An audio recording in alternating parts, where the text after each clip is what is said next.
والصلاة والسلام على أكرم الخلق والمرسلين سيدنا محمد وعلى آله وصحبه أجمعين ومن تبعهم بإحسان إلى يوم الدين. السلام عليكم ورحمة الله وبركاته. وعليكم السلام. Just move this way so you can sit in the chairs over there, please. Thank you.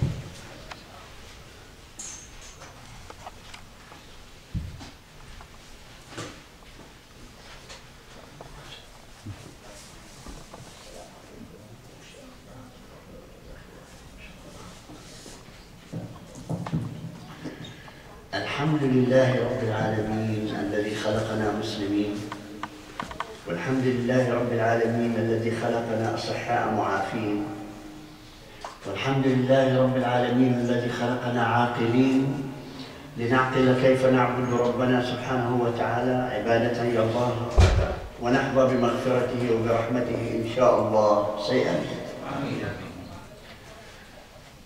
All thanks and all praises be to Allah subhanahu wa ta'ala that He created us Muslims.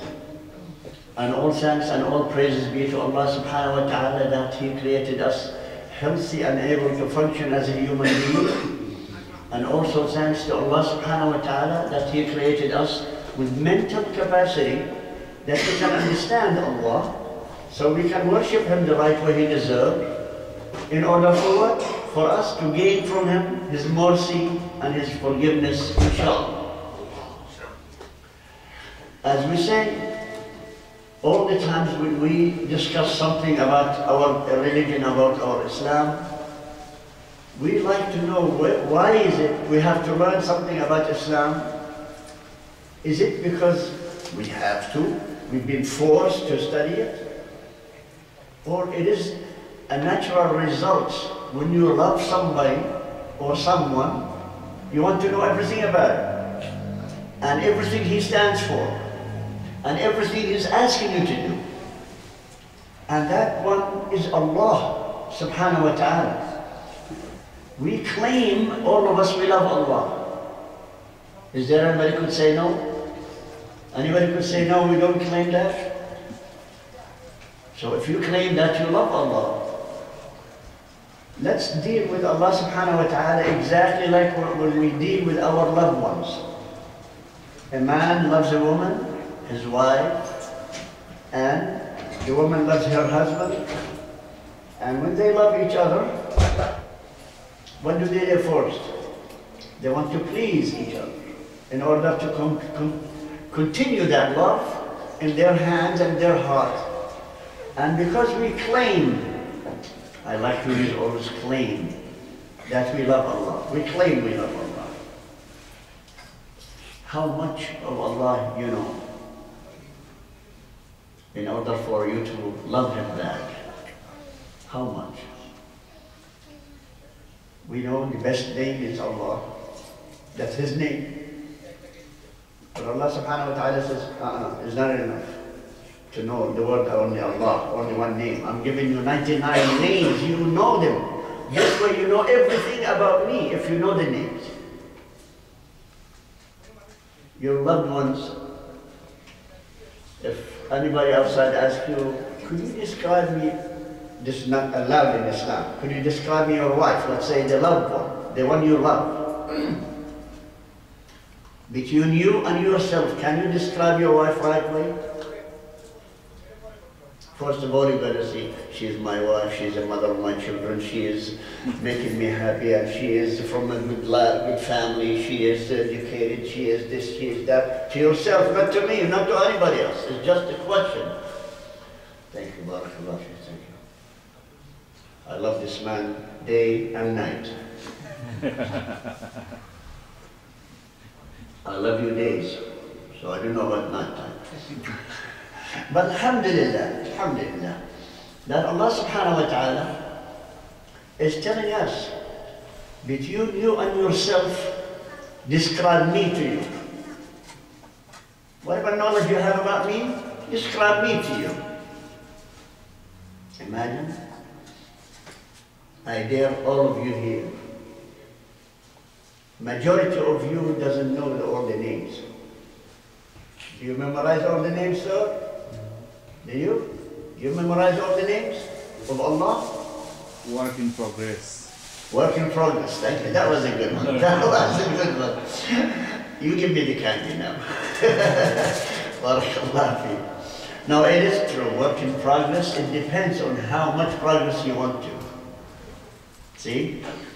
The key word is, how much do you want to do progress? Not only days and nights, also weekends too. But here's the point.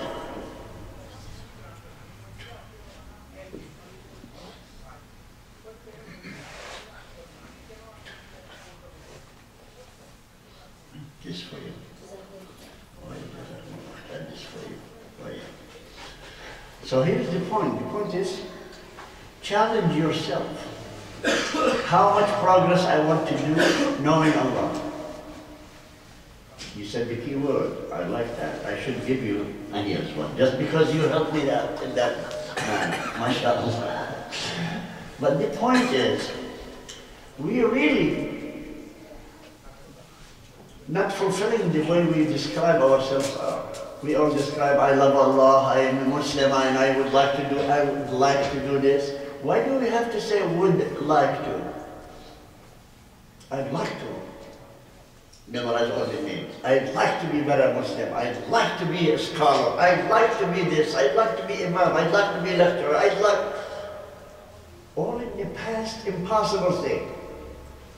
The way when you put it in that structure of the word, I'd like to, it's in the past, an impossible thing. It's already past. That means you're not willing. See? That's your progress. It's being halted, the progress. Why? Because you yourself doesn't want to progress.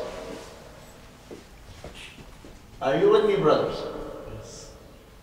It's up to you to decide how much progress you want to know and how much you know about the loved one, the one you love.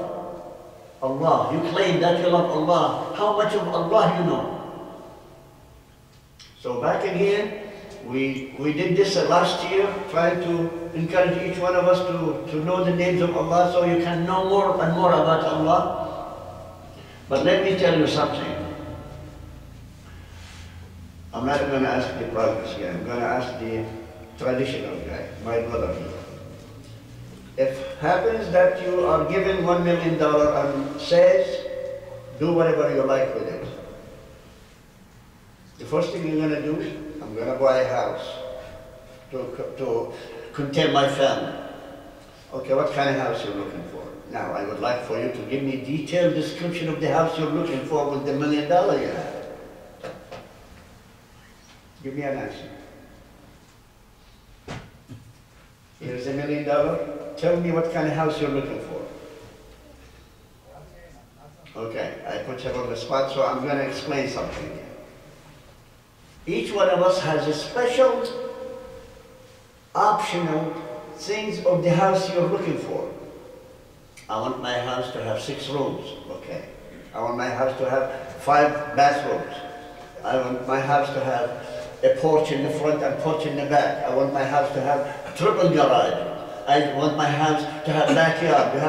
You start doing your design and naming the option of your house, how you want it to look like. And imagine that house. Barakallah, she said, here, take this refund. But subhanallah, we call it custom design your house. Am I right? You go and customize your house. You want to buy a car, you want it customized the way you like it. You want a bathroom, you have to customize it the way you like it. And also, your way of life is customized to your liking. Because you cannot live my customized life, and I cannot live yours. You have to live yours. Am I right? Nobody can customize your life according to my design, my liking. You customize it to your liking. But look what Allah subhanahu wa ta'ala loves us so much. He loves us so much.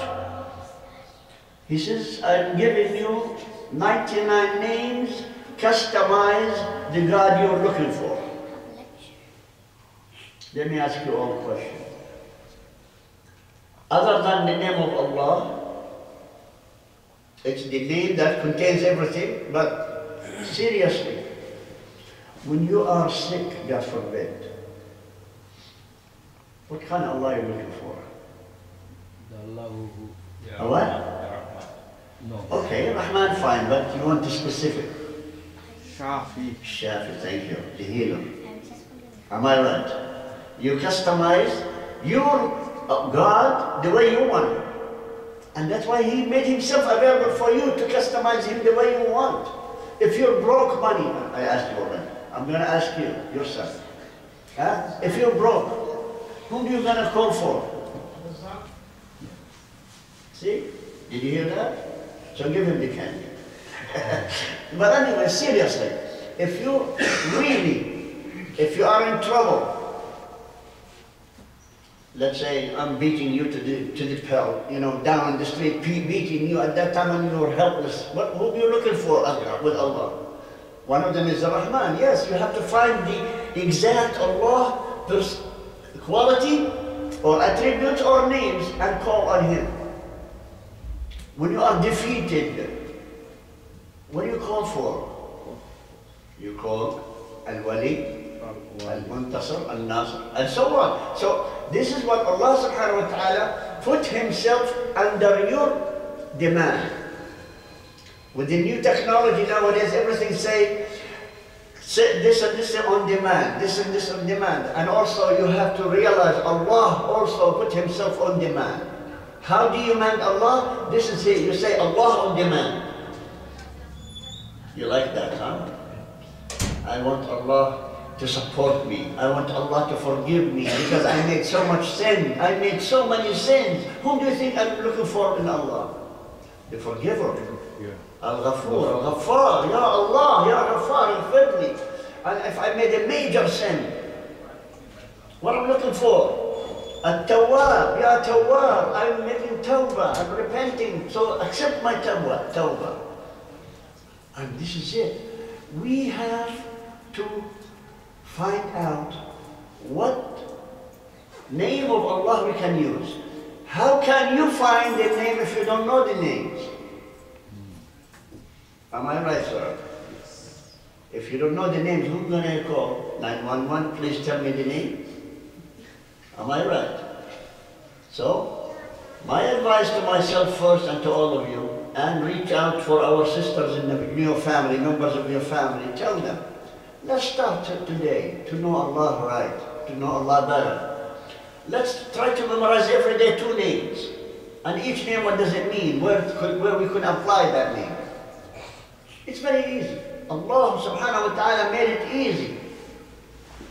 And listen to, you remember back home cultural in the nights of Ramadan, sometimes they used to have some kind of nasheed or night on the radio or television. هو الله الذي لا إله إلا هو الرحمن الرحيم الملك القدوس. You remember that? Yeah. So let's repeat that, because really it gets into the heart. That's the only way. Because if you have a thick head like mine, it's hard to memorize. Do it this way.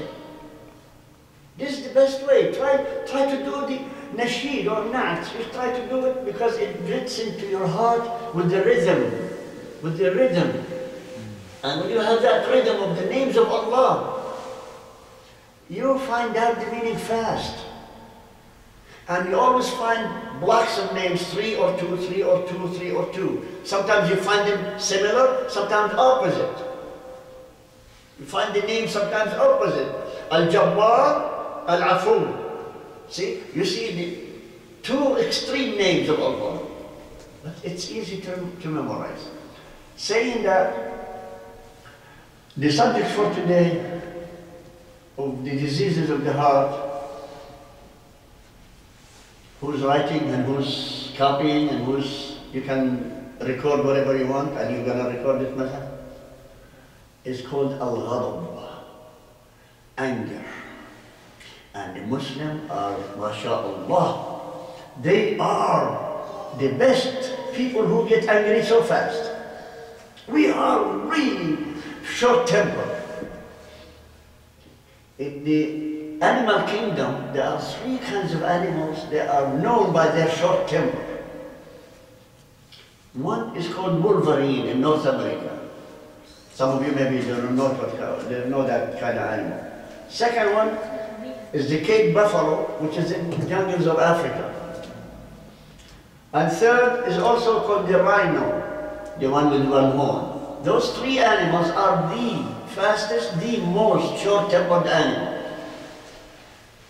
And Muslims nowadays, they are getting that quality fast. And look what happens. Thank you. Why I'm bringing this subject? Because it is a major disease in all of us. Because, first of all, ghadab or anger is sprung out from hellfire, from Jahannam. Why? Check yourself when you're angry, what happened to your blood? What happened to your temperature? What happened to your face? Am I right? When you're angry. And it depends, the temperature and the color of your face, the color of your body, all of it, depends on how intense the anger is. And how this works, it was controlled by Satan, the only one enemy of all human beings. Shaitan. Why? Because Shaitan, Allah gave him so many qualities to control in a human being. He told them, you go with their blood. I'm going to save the ones I want to save, and whoever follows you, you and them in hellfire. Listen to what happens. On that moment when Allah gave him the okay, He came to each one of us, brought in a chain or collar, you know the collar, and the chain, like the dogs, even worse. That chain, one end is here on each one's neck, yours, mine, and every human being. The other end of the chain is in the bottom of hellfire. Where? Locked in to the bottom of hellfire. And he's standing where? Shaitan is standing at the edge of hellfire. It doesn't matter how far you are. He's holding the middle of the chain. Every time you get angry, he pulls you, reels you towards him. The more you get angry, the faster he's going to reel you in. And if you are so close to the edge of Jahannam, he goes deeper. And he starts reeling you down. And reeling you down until you reach the point that you deserve the bottom of Jahannam. Then he goes down and lock it with the bottom of Jahannam right there, and he leaves you and goes for somebody else. Do you understand, please, the picture, brothers? Every time you get angry, remember, where's that chain? Okay, I'm gonna be careful. Take a look at yourself with the chain. Now, we tell you about this disease called anger. Each one of us has. You're given by Allah subhanahu wa ta'ala the amount of sabr, or the amount of endurance, the amount of waiting, patience. How far you can be waiting before you really blow up. And through that, Allah is telling you the methods, how to do to control your anger. Let me tell you this, nowadays there is the most expensive course to be given to any human being now in the new civilization is called anger management.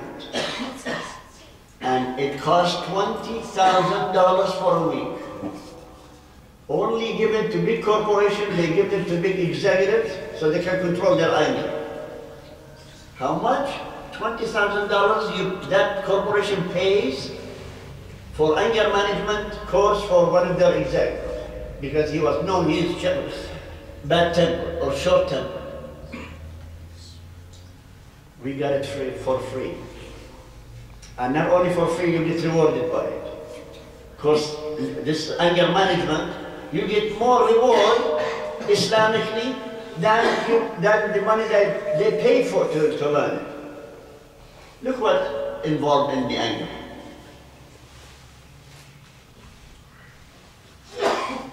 Let's wait until Brother Madhat.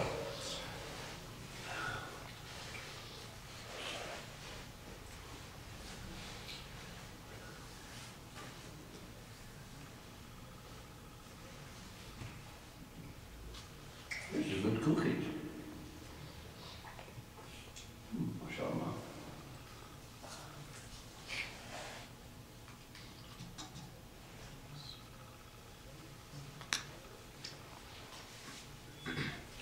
It tastes good in both orange and tea and coffee too. MashaAllah.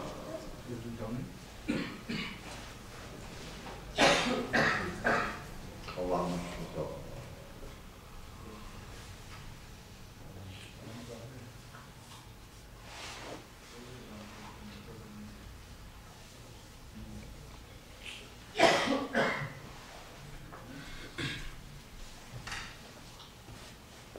Are you coming to sit down with us?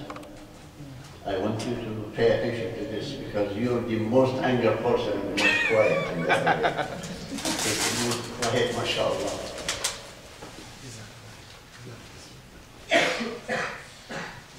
Allahumma shukr.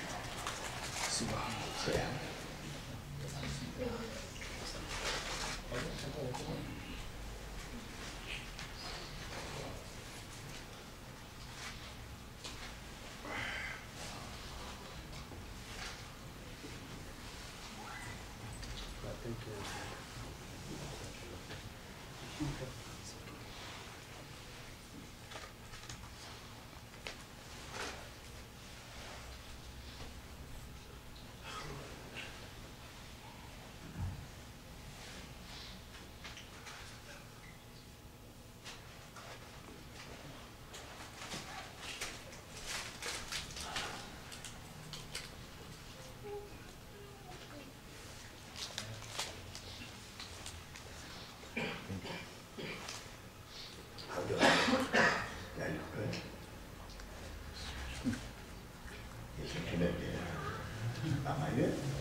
I like his eyes, you know, look at his eyes, mashallah, beautiful eyes. Mashallah.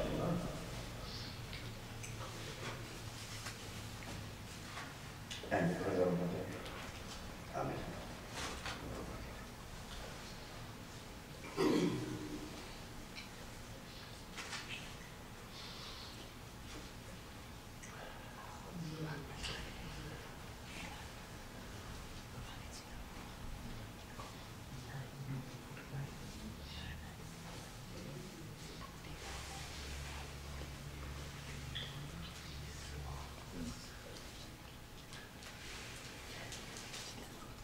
Anybody like to, you can get up and come here. We are not in the class setting, you cannot move. Please feel free to do anything you want. If you need more, please come up and pick it up. We should thank Madhat for serving us with all of this. Barakallah fi, Jazakallah khair. Here it is. As we said, corporation pays $20,000 for one person for 1 week to learn how to manage their anger. And the success rate is 30% in that course. I was one of those who initiated this way back in the 80s, early 80s. And now look at them, they are making multi-billion dollars from this course all over the world. They are franchising all over the world. But the point is, it's disappointing. Why? Because it was taught to people who does not believe in Allah. And here it is, for us Muslims, Allah gave us this course, not for free only, He pays us dearly to take it. Instead of us paying Allah dearly to let us have it, He's paying us dearly, more than we ever imagined, if you are going into the course and you are successful. Listen to this. Allah subhanahu wa ta'ala gave description of those people who are beloved to Him by saying, Al-Kadhimin al-Ghayz this word in Arabic language is heavy. Look at my face when I say this ayah of Quran, وَالْكَاظِمِينَ الْغَيْظَ. It's so heavy. Allah says, those people are part of the elite group in Jannah. Those people who can control their anger. And now, how can we control this anger when somebody hit me in the face and I'm going to get, my blood rushing to my head and getting crazy? The Rasul gave us the course for free too. And he says, follow this course, you pass. He said, إِذَا غَضِبَ أَحَدُكُمْ وَهُوَ وَاقِفٌ فَلْيَجْلِسْ. If you get angry while you're standing up, sit down. See how easy it is? And if you get angry when you are sitting down,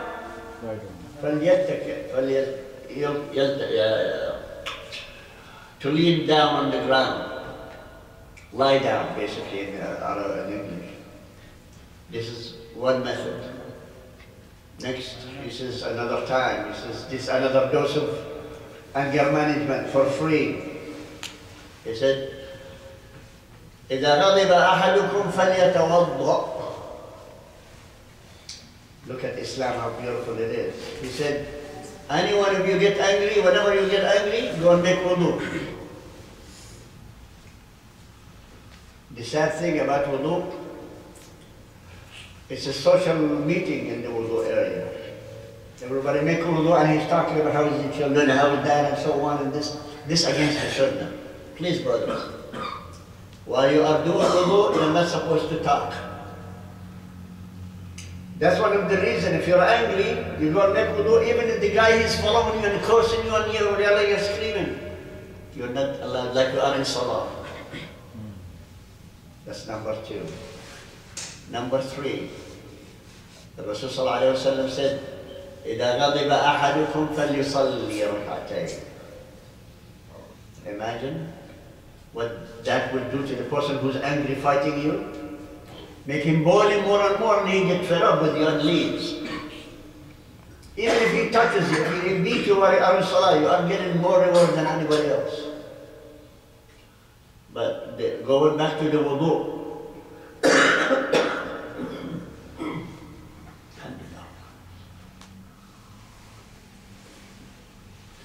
We said anger from fire.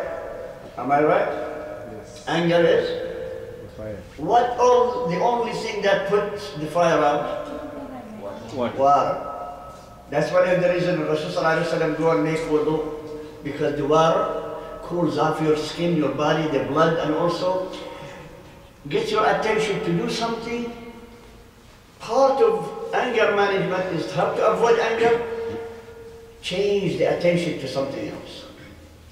Channel the attention to something else. What I did with my kids, when they fall or they hurt themselves and start crying loud, like Allah subhanahu wa ta'ala has mercy, put the kids, the babies and the kids, their way they cry the most annoying. Why? To get adults' attention for them. See the mercy of Allah on the children and babies? Can anyone of you make salah while the baby is crying? How annoying it is. It's Allah's mercy on the children because He knows that we are thick-headed, we don't care. But when we have a baby crying so much, everything will be disturbed in our salah, everything. The Rasul ﷺ, he said, every time he made the salah too short, they asked him, how come he made it too short? He said, I heard the baby crying. I thought his mother was going to be busy thinking about it. So he's making it short so it's free to go to do. Plus everybody else, less annoyance. Now here it is. When any of us get angry, what is the water? And also silence. 2 steps. When you do the wudu, silence, cooling off your body. And also, you're doing wudu. Look what happens when you are making wudu. All of your sins start going from this place where you're touching it with water. When you're washing your hands, the sins start falling from your elbow. When you wash your face, all your sins are going to be falling off your chin. And if you do on your feet, it's going to clean them up. Your head, the same thing. So while you are doing wudu, not only avoiding anger, not only cooling your body because your anger, your body is boiling, also you get rewards by it from Allah subhanahu wa ta'ala because your intention is cool enough. You don't want to be angry. And again, when we're talking about anger, what happened if you did not do the following? What would happen? Again, what would happen? I'd like to do that again. What would happen if you let your anger loose? You're going to hurt somebody. Am I right? You hurt him either physically or emotionally or psychologically or verbally or reputationally, whatever else you can do. And that person might be your blood brother or blood brother Muslim. Not only blood brother, also blood brother Muslim. Or even a stranger. Here's the point. The point of us, when we get angry, what do we call a person who gets really mad and angry? Lost control. When a person is angry, he loses control. That means what? Anything is possible. Downwards. Not healthy. Some people, when they are angry, look what they do. They hurt the closest people to them, their loved ones. Do they anything? Think of their loved ones if they are angry. Even they fight with their loved ones, man and wife. When they fight each other, what happens? They claim they love each other, they claim they sacrifice their life for the other person, but when they are angry fighting, watch out, stay out of there. This is how much they ended up either physical or verbal or emotional or divorceable at the end. And then families and so on. See how it goes? And that's the reeling of shaitan for the anger. And all the fights around the world, individual fights, happens around the world from a stupid reason. Not a major reason. Why did you step on me? Why do you look at me this way? Why do you look at me that way? Who are you? See how? Stupid reasons, but look how it escalates. Starts to go higher, anger is higher, higher, until really it starts physically, and they ended up, imagine, majority of the anger nowadays ends up with death of one or two of them, or more bystanders. When there is a fight on the street, what happens? Between two people. North American or Western society, they encourage fighting. They start, yeah, come on, get it, go. And everybody making a circle. Oh, yeah. Our culture is much better and milder than that. We interfere with trying to separate them. In the process, we get knocked down a couple of times between them because they are out of control. Remember, we have a saying in Arab, especially Jordanian, we say, Al-Hajiz yakul nus al-qatl, which means the one who's trying to separate, he gets beaten up half for what they trying to do to each other. Because this guy tried to reach the other guy who's going to be him, you are in the middle. And the same way, back and forth, that's what we do. See how many people got hurt because of two fighting? And then, if they fall this way or that way, the furniture is going to be broken, everything on the way. Do you think they do care at that point? And the anger starts escalating and shaitan say, come close to me, my darling, my loved one, come on, start reeling you down. And then here what happens. Now, in the 20th century, there is a new phenomenon happening among Muslims. Start cursing Allah, cursing Muhammad sallallahu alaihi wasallam, cursing Islam. And this is among the youth, it's easy. From the 20th century until now. And it's getting worse and worse. See what anger does? It escalates. The shaitan is making it easy for anybody to swear at anybody, criticize anybody, swear and curse and all of that. And finally, not only it's a kufr by itself, imagine killing. Ends up a person kills somebody else. Maybe one, maybe two, maybe more, and then a feud. family feud start going back and forth. See what's the end? What's going to happen then? Bottom Jahannam. And that's the results of the anger. And the results also from not knowing how to handle it. How to handle it. The Rasul sallallahu alaihi wasallam, he used to have argument with his wives. What was his reaction? You think he was telling them, I'm the Prophet, sit down, don't say. He used to smile and leave. And one more story, I mentioned this before. He understands women more than any human being. When he has visitors, guests, and he asked his wife Aisha to bring some food to offer to the guests, she said nothing except water. Zainab on the other side, she heard she didn't have nothing, so she brought a clay pot, like small one, with some food in it, and she knocked at the door and she put it in the front of the door. So Hazrat Aisha came out and she looked at, there is food from Zainab. Anybody knows how to play soccer? All of us. You know how you run a penalty shot, how you kick it? Zainab did that to the pot. She kicked it into so many pieces. Aisha, sorry, you're right. Aisha, she kicked it like a soccer penalty shot. It went so many pieces with the food in it all over the place. If this happens with you, let me ask all of you a question. If this happens from your wife, this while you have guests in front of everybody, do you think it will last a minute? After what she's done? Will last a minute? You're smiling. What would you do? we are hot-tempered, you know, that's where the anger happens. What would you do? Ask yourself, what would I do if my wife did this in front of my guest? I'll leave your imagination to cover that. But look at Rasulullah sallallahu alaihi wasallam. He turned around to his guest and he says, your mother, Aisha is the mother of the believers, right? He said, your mother is jealous. Jealous of who? Of Zainab. So he went down, fell down and started picking up all the pieces, put the food and came back again and offered it to the guest. With so beautiful soul, with so beautiful attitude. He has the right at that moment to ask Allah to wipe her off the face of the earth. Am I right? Because an embarrassment to the Prophet. This is no-no.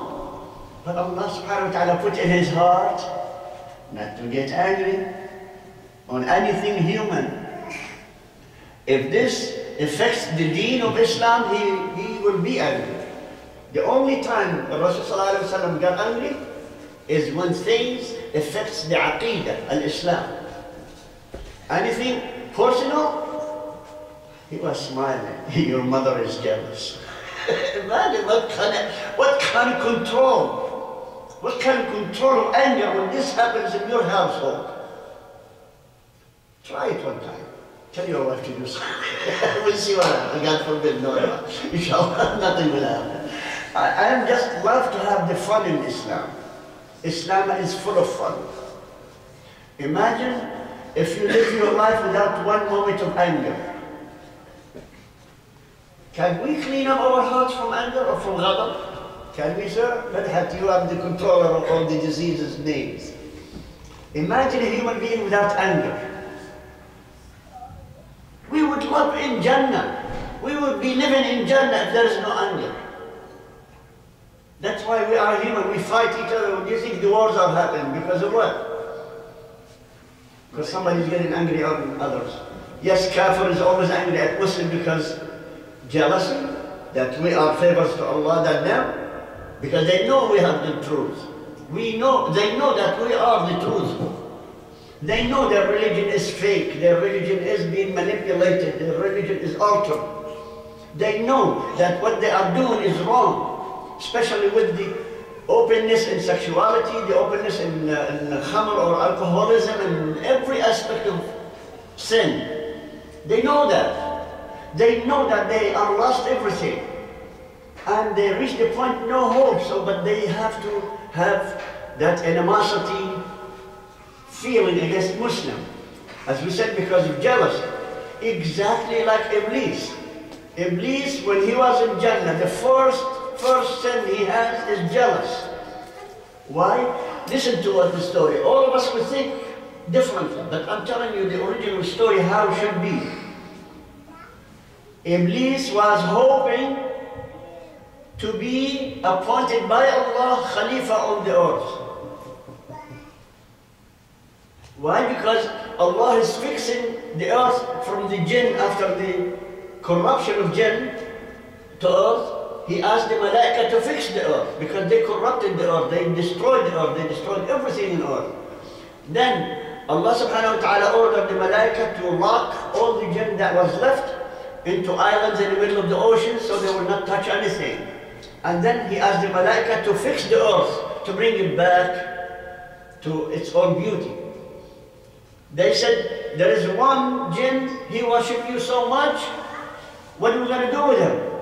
He said, while you are doing the construction of the earth, I don't want him to get dusted. You know, construction, if you pass by bulldozer and all of that construction, there's going to be a lot of dust, a lot of noise.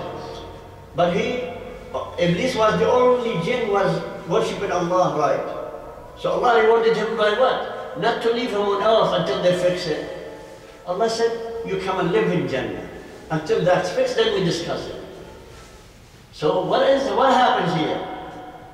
When Allah subhanahu wa ta'ala said to the Malaika, Inni ja'ilun fil ardi khalifa, I am going to make a representing viceroy, they call him viceroy in English, but this is too much word. I'm making somebody to represent me and my deen on earth. جاعل على الأرض خليفة فإذا نفخت فيه من روحي وفإذا سويته ونفخت فيه من روحي فقعوا له ساجدين.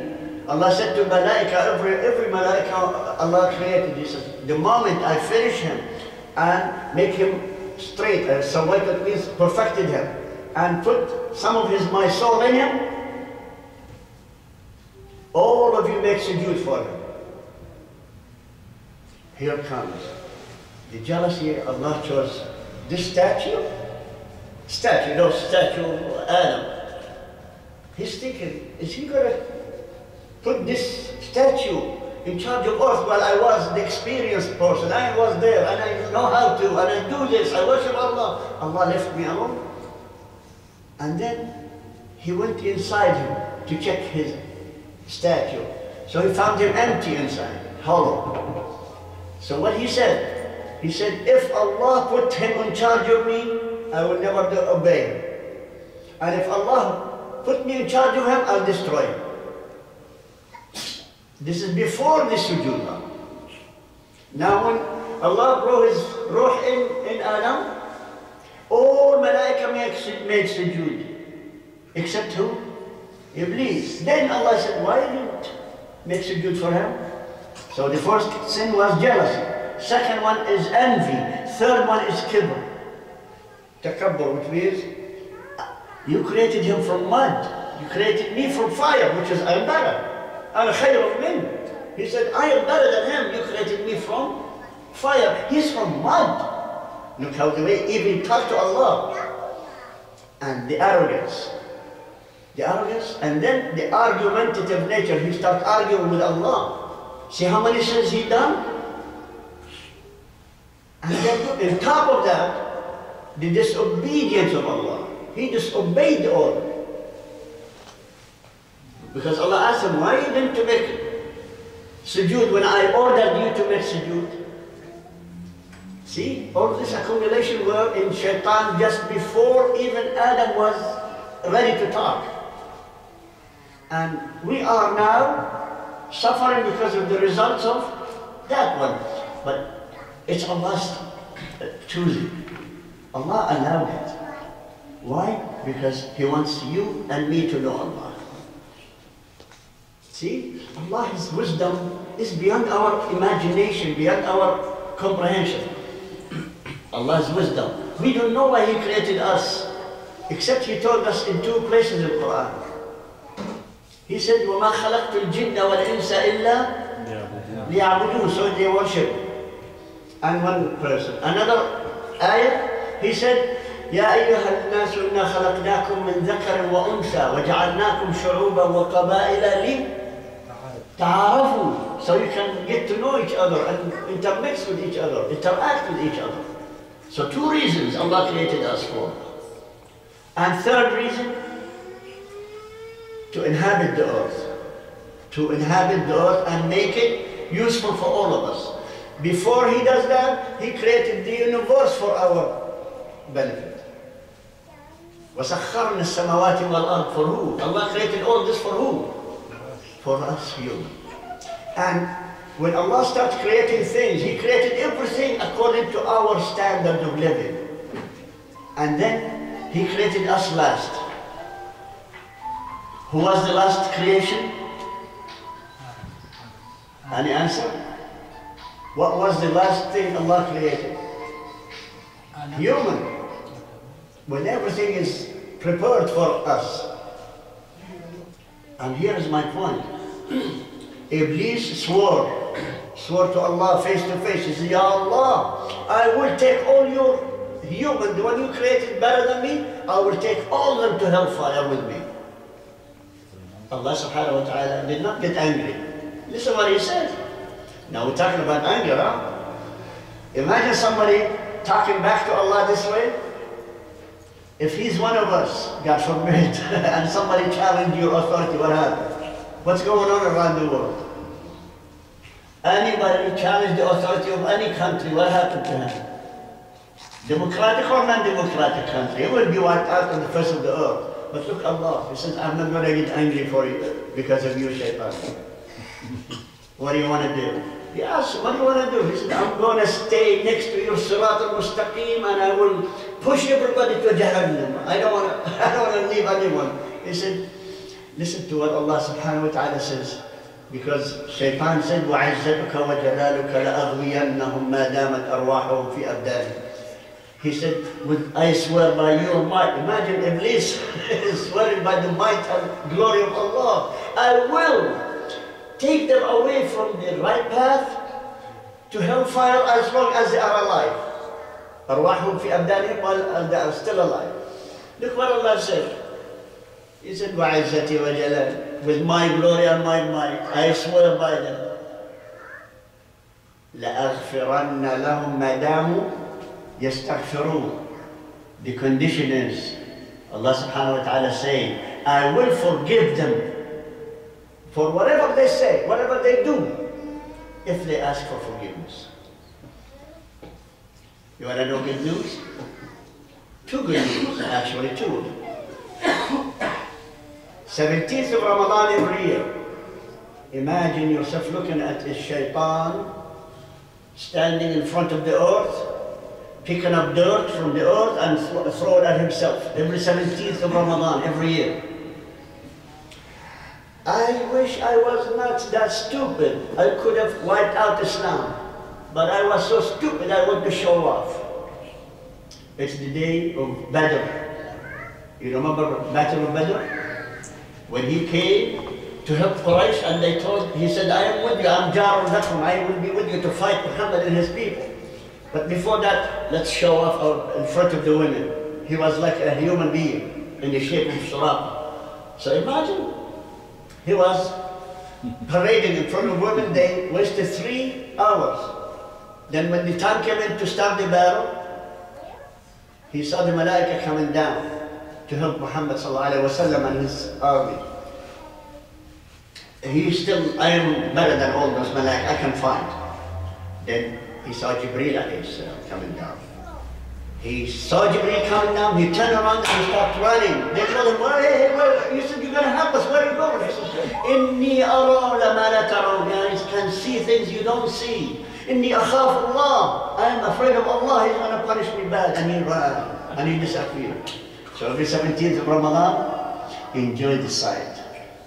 Shaitan is putting dirt on himself and punishing himself. That's one. Second one is on the 9th day of the Hijjah. What is that? Yawm Arafah. Day of Arafat. Maghrib time. Shaitan, he looks at the people of Arafah on Hajj Start digging for the dirt and he start throwing at himself again. I spent the whole year taking them away to hellfire. Now Allah is going to forgive them because they are on Arafat. Because Allah promised He will forgive everybody on Hajj, on Arafat day. Isn't it good news? So be one of those people. The one who makes istighfar and the ones who goes to Hajj. 17th of Ramadan, just enjoy this scenario because you're not there in Battle of Badr. See? This is the perfect place. So Allah subhanahu wa ta'ala, without His anger, He could have been really angry with the sound of shaitan challenging. It's arguable. So shaitan, Allah allowed him to have so many powers over human beings. So many. The easiest one, he's flown with our blood inside our body. Second one, the qareen. We call him the qareen. Each one of us has a qareen from jinn, shaitan. The movies and those stories and all that, they tell you the angel and the devil. Angel and devil, but this is not true. Because those are two angels. The one on the right is the angel who writes down the good deeds you do. The one on the left, the one who writes the bad deed you've done. It is not the devil that he whispers to you. The Western mentality, they're saying, no, angel on your right side is telling you good stuff, and the one on the left side is the devil, not angel. So please forget that picture. The picture is the qareen or your companions of jinn or shaitan is being with you since you were born and will be with you until you die. When you die, he will do his utmost effort on the final battle to make you forget Allah while you are dying, without making tashahhud, without making dhikr to Allah, la ilaha illallah. So remember, the Rasul established something. If you see any one of you on the deathbed, do talqeen. Go there, remind him, say talqeen, say ashhadu an la ilaha illallah, say ashhadu, keep reminding him until he pronounces it. Or she, the same thing. So please, remember, Allah subhanahu wa ta'ala created everything for us, not for jinn or shaitan to enjoy it, no. The only thing is, we're the one who claim that we love Allah, and we're the one who said we're going to have progress in our iman to be better in our iman. How many of that progress any one of us does? It's up to you. You want, as I said, you want to know Allah subhanahu wa ta'ala, dedicate some of your time every day to memorize and to understand 2 of the names of Allah. The easiest way. If you're better than me, then make it 3.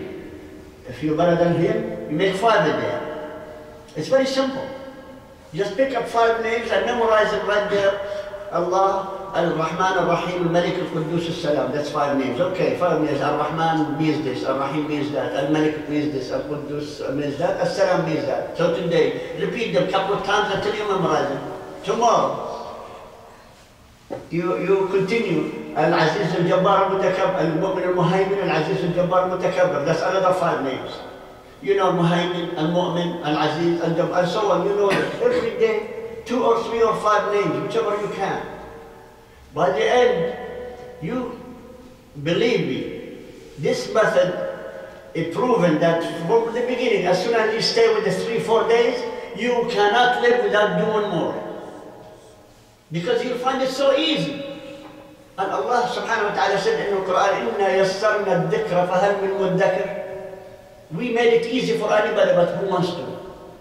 Imagine Allah is asking us, do you want to make dhikr to Allah? Remember His names and make dhikr?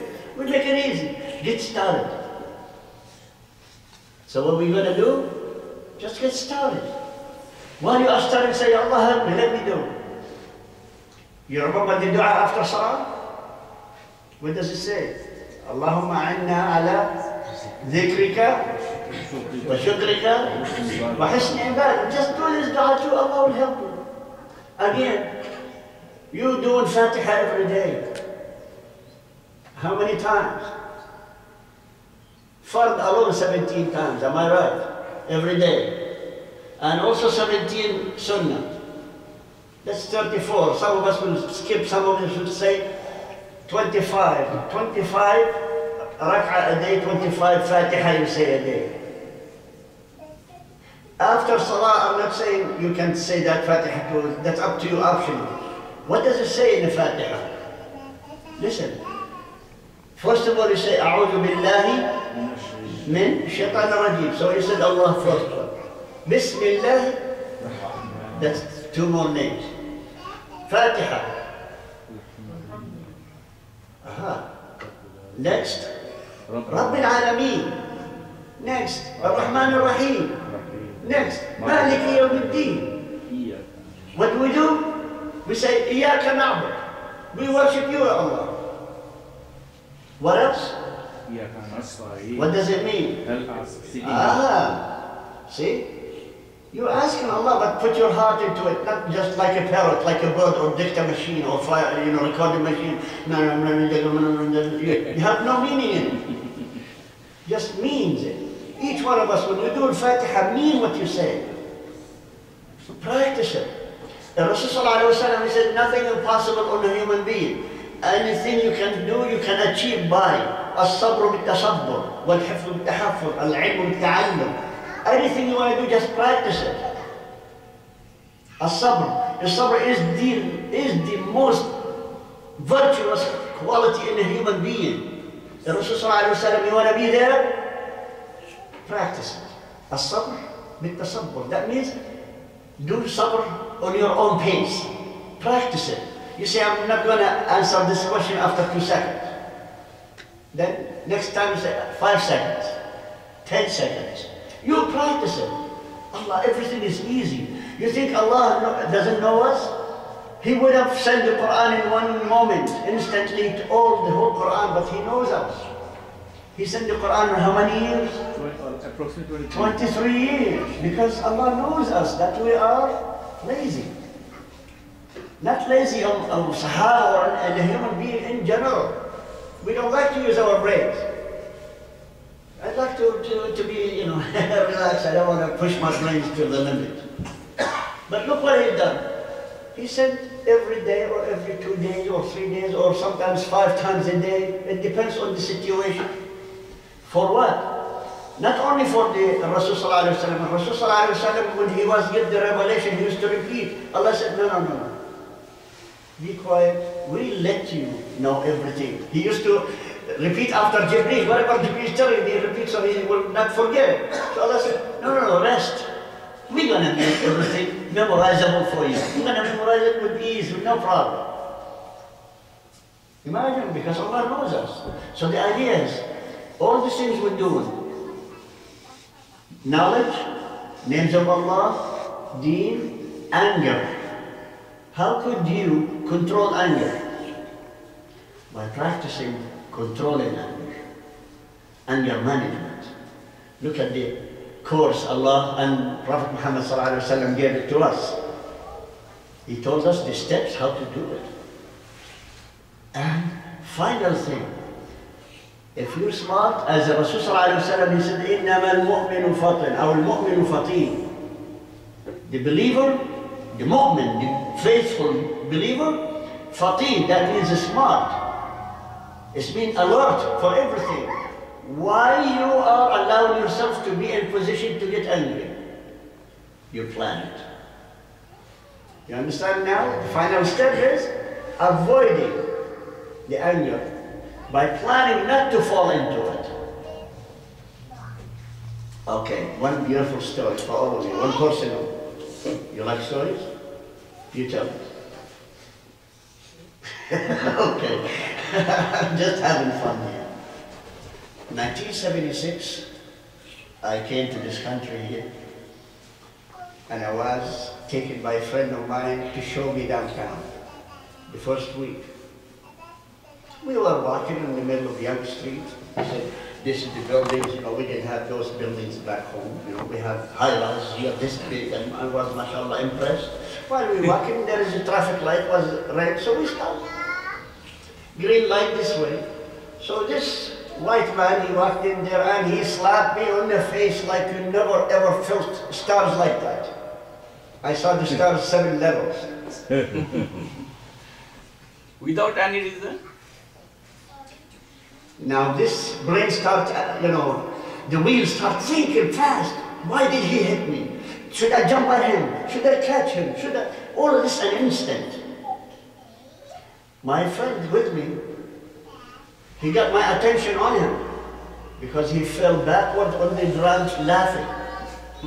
He was laughing back in there. I was thinking, and this man, the one who hit me, slapped me, kept on going. He just like, damn, and then he's gone. Now, the discussion inside my brain saying, I am here for 1 week. How many people did I see? 5, 6, and all of them are my friends. I never seen this guy. What kind of guy he is? He did not show me his face. He just hit me, and suddenly, unexpectedly, I'll be talking to my friend, then whack, and just slap on my face. And he kept going. That is the moment I decided, I said, I better not chase him or do anything. 3 reasons. I might get hurt in the process. Is it worth it? Do I have patience? I'll take that punishment. Because I know he doesn't know me. He must be something up here. Or maybe he is on drugs. So, if I tackle with him, what happens? I'm still 1 week in this country. Imagine when you are 1 week here and the first thing you do will be arrested for causing hassle on the street. They don't care what kind of reason. You're already marked as record in your record, police record. So I said, the safest thing is to lick my wounds. Keep going and get my brother here on the ground, on the floor, get him out and walk. And this is what I've done. How many years is that? 40 years to the day today. I came here on April 1st, after 2 days. No, it was not the first week. It was second week of mine in Toronto. Second week. And today is 21st or 22nd of April, so that's 1 week and 40 years. Every time I talk to that friend of mine, or he talks about me to anybody, he described my face to them. When I got hit, slap in the face. Now, what would happen? Now let's talk about what would happen. What would happen if I reacted with anger? You tell me what I'm drinking. Go ahead. I know you're a person who would like to explain things. Go ahead. Police will arrest him first. By the time the police gets there, what happens? He could have pulled a knife and shoved it to me, especially if he's on drugs. Not only him, maybe he will roll on the street and then, Riang Street is not busy, huh? What would happen? We'll be both hit. Who cares about him at the point I am here? It's me. See how many situations could happen? Plus my friend will be involved. Then the whole people around will be involved. The commotion is going to be increased because of what? Something triggered in the mind of that man to do this to me. Why me?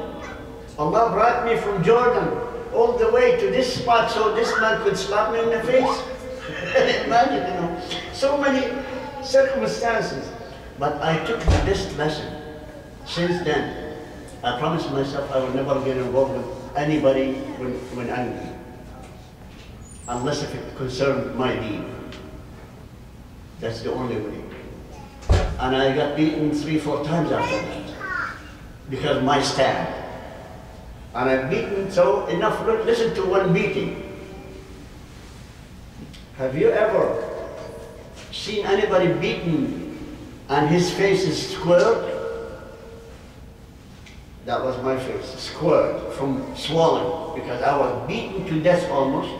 And for 2 months, people can recognize you were beaten, right? By whom? How many people? Everybody is telling me you're being beaten 2 months later, because it shows. But you think I I got my anger up. I learned from the first incident. So Allah subhanahu wa ta'ala gave me a taste of anger, so I did not do it.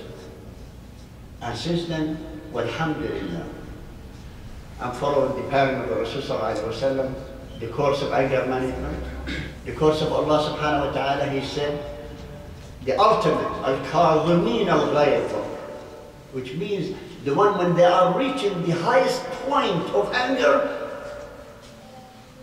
they control their anger by saying, A'udhu billahi minash shaitanir rajim.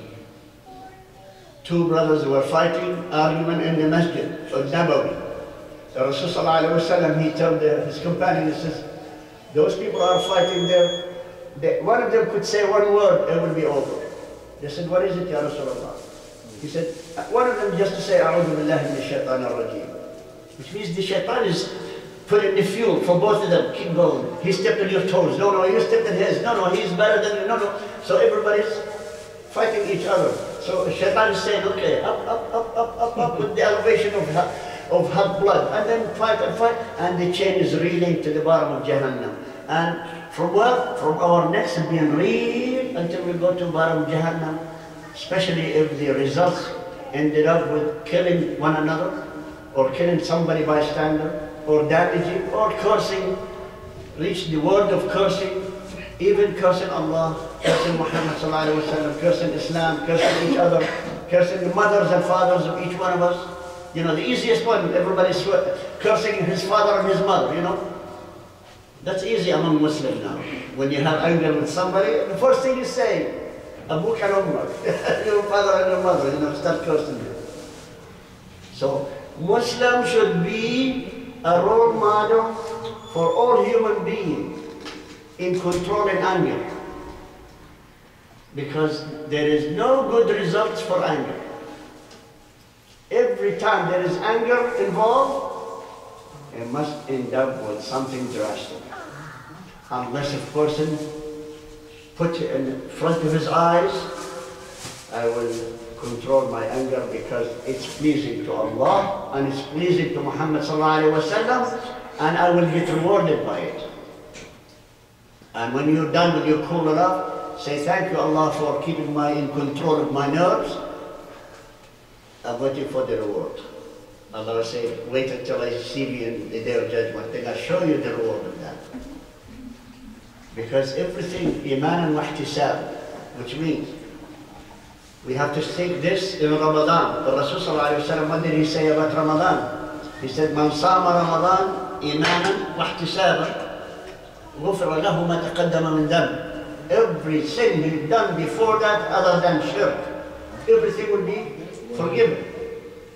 And then he said again, Man qama Ramadan imanan wahtisaban, غُفِرَ لَهُ مَا تَقَدَّمَ مِنْ ذَنْبِهِ. Again, the same thing. Whoever made Taraweeh or made Qiyam al-Layl in Ramadan, imanan wa ihtisaban. Iman, believing in Allah and hoping for the reward of Allah. That's two. Three, man qama laylatul qadr. غَفَرَ اللَّهُ لَهُ imanan wa ihtisaban, which means believing in Allah and hoping for the reward. In Laylatul Qadr, if you stay up all night, do whatever ibadah you do, غُفِرَ لَهُ مَا تَقَدَّمَ مِنْ ذَنْبِهِ. Again, all his sins will be forgiven, everything he's done before. So every act you do, take this rule. I want to do sabr, I want to make sabr, I don't want to be angry. I want to do it iman billah, I believe in Allah, and following Allah's course, the course of anger management. Which means to please Allah. When you say that, and because I want to please Allah, I hope for His reward. Every time you do any good deed, make it a habit to say, Ya Allah, I'm doing this to please you. Believe me, Allah loves us to talk to Him that way. Allah loves to hear it from us. A confirmation of His blessing on all of us. So, to find out the sin remover, you remember now, anger is the sin. What is the sin remover? The course of Allah subhanahu wa ta'ala, to please Him, course, anger management that decided by Rasulullah ﷺ to teach it to us, and sabr, patience. And all of this, direct all your deeds. That, Ya Allah, I'm doing this to please you, hoping to get from you the reward. So I ask Allah subhanahu wa ta'ala, before we go to the adab, please don't forget to try your best practice controlling your anger. Let's go for adab. Allahu Akbar. الحمد لله رب العالمين والصلاة والسلام على أكرم الخلق والمرسلين سيدنا محمد وعلى آله وصحبه أجمعين ومن تبعهم بإحسان إلى يوم الدين. Just to wrap up things, to summarize everything we've said tonight about this disease called the anger. Allah subhanahu wa ta'ala mentioned, beside the ones we mentioned before, something straightforward. What we do if we get angry. وَالَّذِينَ إِذَا غَضِبُوا يَغْفِرُونَ. Which means, the moment you are angry from a person, tell him, I forgive you, whatever you've done for me. Would you believe that? If I hit you in the face and then you turn around and say, I forgive you, brother. That's the ultimate challenge. In order for you to gain the pleasure of Allah, you say, I forgive you, because Allah told me to forgive whoever hurt me. Especially the one who hurt you the most, you forgive them. And Allah subhanahu wa ta'ala said in Surah called An-Nur, أَلَا تُحِبُّ أَن يَغْفِرَ اللَّهُ لَكَ. Don't you just love to be forgiven by Allah? You know what? You want Allah to forgive you? فَاغْفِرْ وَاصْفَحْ. So forgive and forget. What is it? Forgive and forget those people who hurt you. In Surah An-Nur, he was talking to Abu Bakr, who is better in the whole human being after the prophets? Who is the best human being after the prophets? Abu Bakr. And Allah subhanahu wa ta'ala telling Abu Bakr, Ya Abu Bakr, don't you love to be forgiven by Allah? He said, yes, Ya Rab, yes. You know the story about Aisha, the ifk. It's called the accusation that she has done something wrong. In Surah An-Nur, Allah cleared her that all of this was false accusation. And what you've done, Ya Abu Bakr, to the person who accused you there, you stopped giving him welfare check. I like that. He used to give this man, the one who started the rumors about Aisha, he used to support him every week with money, like welfare check. Because he was a little bit, you know, disabled. Imagine he started the rumor with another person. So when he knew, when Abu Bakr knew, this man, his nephew, his own nephew does this, he cut him off. He did not give him the welfare check. After 50 days, then the surah of An-Nur came in from Allah subhanahu wa ta'ala, revealing the innocence of Aisha radiallahu anha. And he was directing the call to Abu Bakr radiallahu anhu. He says, Ya Abu Bakr. He did not say exactly Ya Abu Bakr. He said, أَلَا تُحِبُّ أَنْ يَغْفِرَ اللَّهُ لَكُمْ. Don't you just love Allah to forgive you? فَاغْفِرْ وَاصْفَحْ عَنِ الْمُهَاجِرِينَ وَالْأَنصَارِ الْفُقَرَاءِ وَالْمَسَاكِينَ. Remind me that I must forget this. But anyway, he's saying, forgive and forget. If you forgive and forget, Allah will forgive you. So it's conditions. So practice. Anybody hurt you, harm you, offended you in any way, practice. I forgive this man. When you go to sleep at night, you say, I forgive everybody hurt me today. That's a key to Jannah. And the story about the Sahaba, the companion, when the Rasulullah said, who would like to see a person from Jannah? Everybody said, yes, we do. He said, the person comes through this door. The person came out, he's not a big deal. He's a normal. And he's not a, you know, not a holy. He doesn't look holy. His beard was dripping water when he came in. He prayed and gone. Next day he said, who wants to see somebody from Jannah? Everybody said, we do. He said the person walks through this door. It was the same guy. 3 days in a row he was saying the same thing. So after 3 days, Abdullah ibn Amr ibn al-As, he said, I better know what he's doing, so Allah made him from Jannah. So he followed him after Salah. He followed him until that person went to his home. He knocked at him and he says, when he came out and he said, yes, he said, would you like to take me as a guest? You know, it's Islamic sunnah to accept guests for 3 days without a question. You offer them the best food you have, best place you have, and so on, best treatment. So he stayed with him 3 days. But during that 3 days, Abdullah ibn Amr ibn al-As watching him like a hawk, what he's doing. He wants to know what he's doing, so he's from Jannah. What makes him go to Jannah with the Rasul sallallahu alayhi wa sallam conforming? He's from Jannah. I want to know. He looked at him, he did not do any much. He said, I do more than this. Because he sees him in Salah, in Masjid, and he sees him at home, sleeping 3 days. Nothing special. So he said, listen buddy, I'm here just to know that why you are told by us, by Rasulullah to us that you are from Jannah. He said, did he say that I'm from Jannah? Why? He said, because you do something. We don't know what it is. I am here to know what it is. He says, I don't do anything extra. I don't do anything special. I do the same as you do, even less. He said, no, please tell me what you do from the morning when you wake up, open your eyes until you go to sleep, what you do. He said, I do this and this and this and this. But anyway, I got the habit, before I put my head in the pillow, I forgive everybody. I clean my heart from any disease, for all those people who hurt me during the daytime, and from those people whom I hurt or offended. I promise myself tomorrow I will go and ask for their forgiveness. That's it. He said, that's it. That's the reason for you to be part of Jannah. And the Rasul confirmed that. He said, yes. So what is the rest of us are doing? Planning next day I'm going to kill the guy who offended me. Am I right? So everybody, when you go to sleep, brother here, he offended me, he said, I'm stupid, I'm this, and I'm going tomorrow, I'm going to annihilate this, I'm going to do this. So you plan evil while you are asleep. Majority of us do that. We cannot forget the hurt, the harm, or the offense.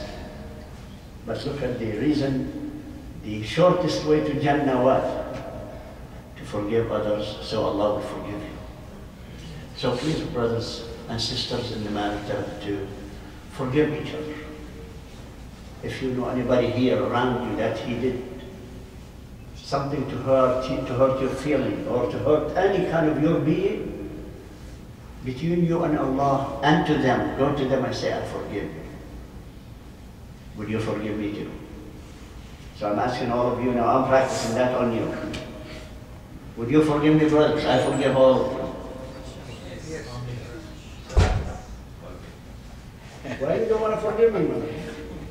I'm waiting for you to say I forgive you. So the idea, yes, practice it. Practice it. Believe me, it's going to be the easiest one thing you do, and it's the easiest way to Jannah. See how easy it is? If you practice making forgiveness to all the people you come in contact with, if they did or if they didn't, practice istighfar. Practice istighfar. And the dua of istighfar, the dua itself is beyond our imagination of the weight of forgiveness. The last ayah of Surah Al-Furqan, Surah number 25, the last ayah, practice it, read it. You know, it's the scariest ayah in the Quran. Allah subhanahu wa ta'ala says, وَمَا يَعْبَأُ بِكُمْ رَبِّي لَوْلَا دُعَاءُ. Allah, who cares about you because you are sinning so much except because of your dua. So what do you do? Let's practice making dua. Make dua for yourself. Oh Allah, forgive me and forgive my parents, forgive my children, forgive my wife, and forgive all my brothers and sisters around me. Practice that. It's so easy. Wallahi, each one of us, if you know how much easy it is to go to Jannah. These are shortcuts, the one that Rasulullah ﷺ told us. It's keyword, like password to Jannah. You practice them. So many of those. One of these things we do is the diseases in our hearts. we use sin removers. All these sins, use the sin remover to use it. Anger, the first thing you do, أعوذ بالله من الشيطان الرجيم. That's the first word. And then again, practice wudu, practice salah, practice yadna way, practice all of this. It's easy. As-sabr. And everybody who practice patience, Allah will reward you more than anything else. Like Husnul Khuluq. Husnul Khuluq, where it came from? From being patient. Good manners, where it's coming from? From patience. So please, brothers, I urge all of you to know your Islam, to make salah on the Prophet Muhammad sallallahu alaihi wasallam. He taught us every trick in the book so we can be people of Jannah. So we deserve Jannah. And ask Allah subhanahu wa ta'ala to forgive all of you, to forgive your parents, your children, and your families. And I ask Allah subhanahu wa ta'ala to heal the sick among you and among all Muslim brothers and sisters, and to have mercy on those people who passed away. And I ask Allah subhanahu wa ta'ala to unite this ummah. As Allah subhanahu wa ta'ala says in Surah Al-Anbiya and Surah Al-Mu'minun, إِنَّ هَذِهِ أُمَّتُكُمْ أُمَّةً وَاحِدًا وَأَنَا رَبُّكُمْ فَاعْبُدُونِ. And then he said again, إِنَّ هَذِهِ أُمَّتُكُمْ أُمَّةً وَاحِدًا وَأَنَا رَبُّكُمْ فَاتَّقُونِ.